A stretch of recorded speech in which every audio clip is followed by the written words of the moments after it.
tonight we have inspirational stuff for you, and then we're going to have Darlene showing you what, I don't know how she does it, carries all this shit on a motorcycle. Her bag of tricks. So I'm going to hand the mic over to you and introduce yourself. Thank you. Thank you so much. Thank you. A big thank you to you and your staff. They did a great job, haven't they? Oh, yeah. They can? Awesome. Yeah. All right.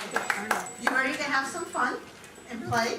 That was my bingo game. Do you, and I will ask this first, do you want the version of my opening? We'll take them. Or do you want the spicy? Oh, we need spicy. These are spicy women. Oh, just lay it out. Just told me no, it's spicy. Just watch what you say, because last week at Crystal, you sent me the video. There was no way I could post that publicly. And it wasn't because of what she was saying, it was what we all were saying. And listen, I work for these people, and I said, oh my God, my voice is very distinctive, I cannot talk like that today, so, but you know. Okay, couple of things. Who here rides a bike? Their own bike? Yeah. Yeah, beautiful. Who does not ride? I'm just passing. Okay. And anybody just a passenger? No? Okay. And you are planning on getting a bike Yes, and taking your classes? yes. Okay, how about the ladies behind you? I have my endorsement, I don't want to have a bike. Okay, but you tried it and, I did. okay, good for you. No? Okay, you got to at least try it. Oh, yeah. You got to at least because, So you can say, I can do that if I want to. exactly. If I want to, that's right. Exactly. There's plenty of times I want to be on the back. If you're with somebody, something happens, what are you gonna do? Because I knew nothing about bikes. I started riding 2 years ago. And it was incredible when 4 hours into it, right, in the parking lot, where they teach you, but it was great. Okay, let's see what else we got. Okay, does everybody like sex? Huh? What? Everybody likes sex? No. Yes. Okay. If I can remember the last time I had it. Let me back up a little bit, okay? Did everybody wear deodorant today? Yes. You haven't, so no problem with you raising your hand, saying yes, no? Okay, all right. So, does everybody like sex? Yes. It's done with the right person. You guys? You guys have like orgasms? I like this woman. Who wants sex with What are we building up to here? The musician? What are we building up to? Okay, all right. Well, let's have a soulgasm that is just unbelievable. A life that it's gone from ordinary to extraordinary. And I want to tell you, I have another little quiz for you. I'm going to try it anyway. Okay, this is a quiz before I start. Okay, I have a toy. It vibrates. So do I. Okay. It has 5 speeds, and you can hear her coming. What do I have? Motorcycle. Yes, I have a Harley Sports Heritage Classic 04, teal. I call her Lady Thunder. It's in my book. Okay, let's get started. How many of you have ever felt like, this is what happened to me. I looked in the mirror one day, I'm getting up to go to work. Is this the same thing every day, in and out? Is this what I got to look forward to the rest of my life? Probably. I couldn't take it anymore. I was like, there's got to be something else. This is not the way that my story is going to go. Backing it up, I had been through 2 marriages that were physically abusive. I am now getting divorced from the 3rd one. Did anybody ever know that verbal abuse existed? Yes. Oh, yeah. Now I know. Now. I think I'm done. But, it was that whole thing that I kept looking at myself in the mirror and saying, and the job, and I'm just unhappy. And if anybody read my card, It tells you a little bit about me. I'll put them on the tables. I am an attorney. I became an attorney at age 41. I started when I was 33, going to college because I had dropped out when I was 15. So, I decided back in 2013 when I was looking at myself in the mirror, that's it. That's enough. Because it comes a point, and I call it my illumination period. It comes a point when you realize life is passing you by. What are you doing? Why did you settle? Because you're afraid of change? It just, that was it. And it was scary. Comfortable pair of shoes. Exactly. It was very scary because you don't know what's going to happen. I was breaking up a family, 22-year marriage, my girl graduating from high school, my mother, who was 80-something, she's 89 now, she was living with us, so I was going to separate everybody. And you know, everything worked out so incredibly. She got a perfect nursing home with family members that own it. Everything, my daughter, everything just worked out perfectly. And I just wrote a book and I put it on there that it's a blessing. What happened afterwards, okay, is I decided to file for a divorce. This was in January 2014. Well, in May 1st, I received information that I had been diagnosed with lung cancer. I hadn't smoked now since 1996. From the lung cancer, it actually spread to the brain. I had a huge tumor and 11 little babies to go with it. That's been taken care of. I feel fantastic. I've always felt fantastic. I've never felt like I had any cancer, because I don't. Okay. Yes. Now, I went ahead and I started to see what is it that I needed to get rid of in my life. What, and this was before the cancer. What is it that's hurting me? You know, that's making me miserable? Who are the people around me that are not pushing me forward? You know, that they just put you down, tell you that you can't do things. Why? Because many times they love you and they're afraid, like riding a motorcycle. But other times they're jealous. They, you know, they can't do it or they're too afraid to do it, so they don't want you to do it. So I started getting rid of, I started with my husband. And I started removing myself.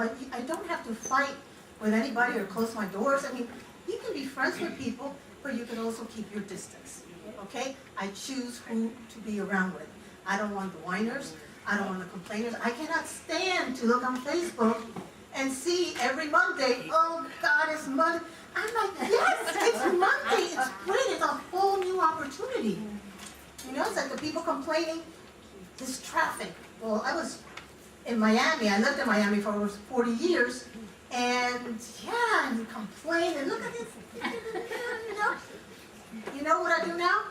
I say, oh my God, I'm so blessed. I'm sitting in traffic and I'm driving a car. You know, because when you're in the hospital, you're looking and thinking, will I ever? So you look at them. I go to Publix, to the grocery store, and do you know how great it is to be able to go to Publix, shop, bring your stuff, get it? And buy whatever you want. Exactly. I love that part. No, especially when you have lots and lots of money, right? Okay, so you have to look at life differently, and you've got to be very careful with your words. One thing, I had a friend named Susan, who, when I first got diagnosed, came to see me, and I go, I have cancer. She goes, no, you don't ever say that. You got diagnosed with cancer. You don't own this. And I never forgot that. So I never say that. I was diagnosed with it, that's it. I don't own it. Kicked its ass. Yeah, she's amazing, and she was on her deathbed. She, after a few months afterwards, that she had colon cancer, they told her there was nothing they can do. I went to see her. She was a skeleton. It was horrible, and it was a matter of months. They said she had just till the end of the week, maybe another couple of days. This was in November 2014. She's here. She teaches. She's traveling. Good You Bob. know, I get goosebumps talking about it. So another thing, never let anybody tell you what you can or cannot do. I don't listen to statistics because I'm me, I'm an individual. I don't listen to, well, I should listen to doctors. I listen a little bit to doctors. But the things that they tell me and what I do, and I'm doing great and I feel fantastic. So anyway, be careful with your words. Let's see, what else? Fear. Oh my God. How many times do you refrain yourself from doing something because you're afraid? You really want to do it, but no, instead you're sitting there with all the stuff you really want to do. Deodorant? Yes, anybody can relate? Okay, all right. Well, let me tell you, I believe that we all come with an expiration date. Okay, you can't leave a second before, you can't leave a second after. Don't do anything stupid, do things safely, but don't let fear rob you from living. And here's a good example, I had a friend that I had not seen in over 30 years. Found him on Facebook. You can hear me, right? Yeah. Found it on Facebook, and he's consoling me because I was telling him what I was going through, the cancer, and I was going through treatments. And we decided we were going to meet and catch up and everything. Once my treatments were over, my treatments were at Wofford Cancer Center, and he was living in Orlando. Okay, so October 31st, which was my last one, I call him, I text him, I go on Facebook. The man disappeared. This is a 48-year-old man, works out in the Army. He was always very, very healthy. Find out a few months later, the mother found my number, called me to tell me that he passed away of a massive heart attack. So you never know. You never know. So don't be afraid. Like people with cancer, for example, they get petrified. Oh my God, we're not going to die. What's going to happen?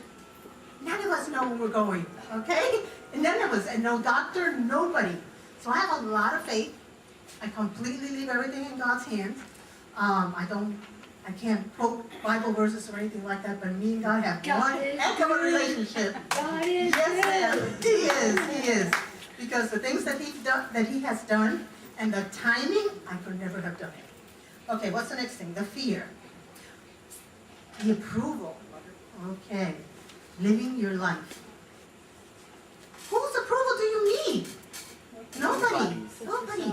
Exactly. But we're worried. What is so-and-so going to say? Or what are people going to think of me? Me as an attorney going on a motorcycle? Are you insane? What's wrong with you? They told me everything, every reason why I couldn't. And my husband, which we were together at the time, was like, you'll never pass that class. Well, don't tell me I can't do something, okay? Oh my God. I made sure I passed that class. That's why he's not that husband anymore.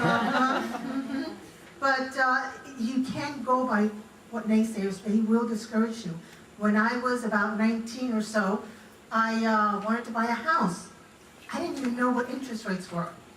And I worked and I read everything that I could read on it. No money down, because these were the ones on the infomercial. You can be rich and all that. Well, 8 months later I would eat, sleep, everything reading. And I got a house. I didn't even know how to write a contract. My brother, who was a realtor at the time, did it for me, laughing. And guess what?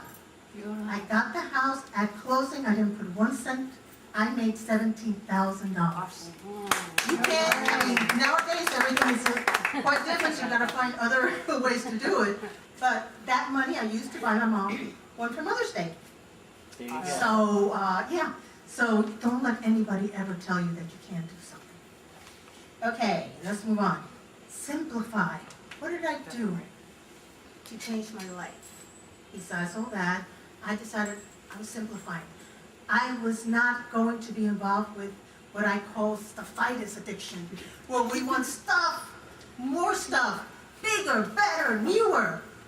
Why? What are you looking at me for? It's a material, you can't take it. It's not going to give you everlasting happiness. It's only a temporary. Money can't buy it. Can't buy health. Cannot buy health. And when you're sitting or when you're laying in the hospital and you're just starting to go through this journey, and you're looking at it, it's like, I don't care about anything. Nothing. All I want to do is live. I don't care if I'm fat, because I was always dieting. I don't care what car I have, what house nothing matters. You know, we spend so much time. Some people, me as an attorney, obsessed with just work and work and work, and you build your career. And you know what? You can't take your career with you. The memories are with your family, with your friends, with the experiences that you do. You've got to just live. Get out of that comfort zone.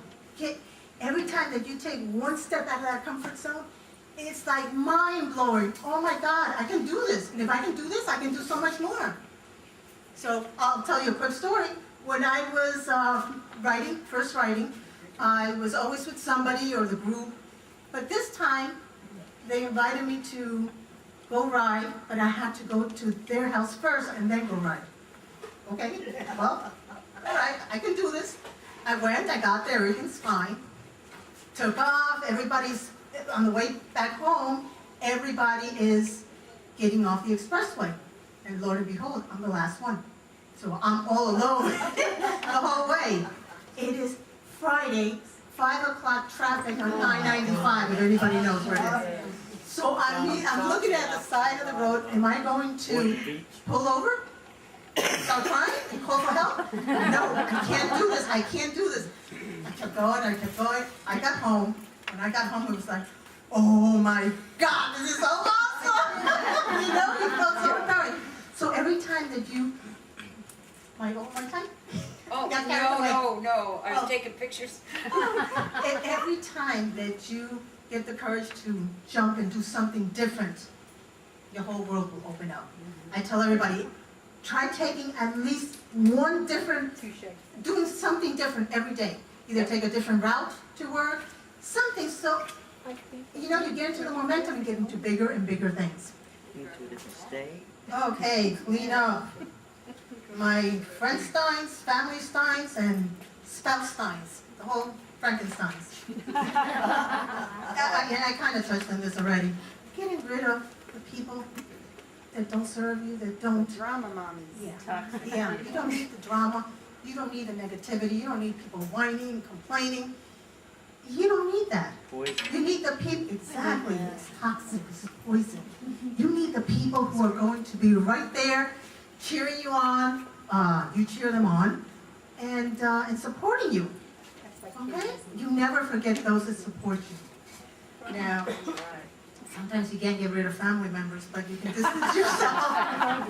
God didn't say pick our family. Oh, goodness, okay. Your judgments. You know, we were raised, and these things were ingrained in our brain, and we're going out through life with what somebody else put on our mind, our parents. Well, you know, when you start sorting out what fits in your beliefs, why are we discriminating? Who cares what religion you are? Who cares what's your sexual orientation? I mean, what are we doing? Really, it's so ridiculous. When you're in your deathbed, and this happened to me when I almost had the brain stroke, brain tumor, is that I thought this was the end. I have started having like a bouncing in my stomach and my legs, and everybody's all on top of me. Nobody will talk to me. At this point, I thought, I'm never going to be able to say bye to my kids. I'm not going to be able to get another word out of my mouth. I mean, it was just, holy shit. And I had already been through the lung part. Who do you care if the person that's saving your life is black, white, purple? I mean, what religion? You don't care. Based on how you treat me. We are all here in one journey, and that's our life journey. We're here to help each other make this journey, you know, as best as we can for each other. Stop the nonsense. Stop the nonsense. Stop idolizing things that don't really matter. Okay, there's going to be a lot of detours, tons of detours. And people say, no, I just can't do it. we all got what it takes inside of us.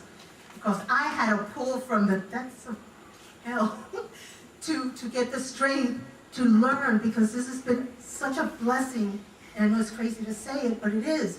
I have learned to live like other people only dare to dream of. And I'm not talking about money and luxury and all that.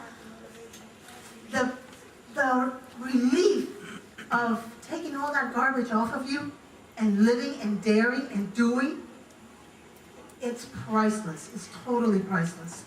Okay, let me tell you. Let me tell you about my book. I just recently published this book last month.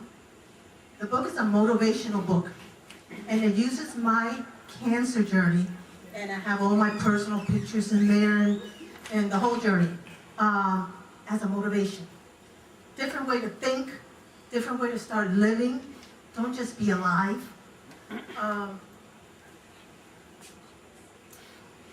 What else can I tell you on it? It was made with tons of love and tears, and I've been doing my book tour everywhere.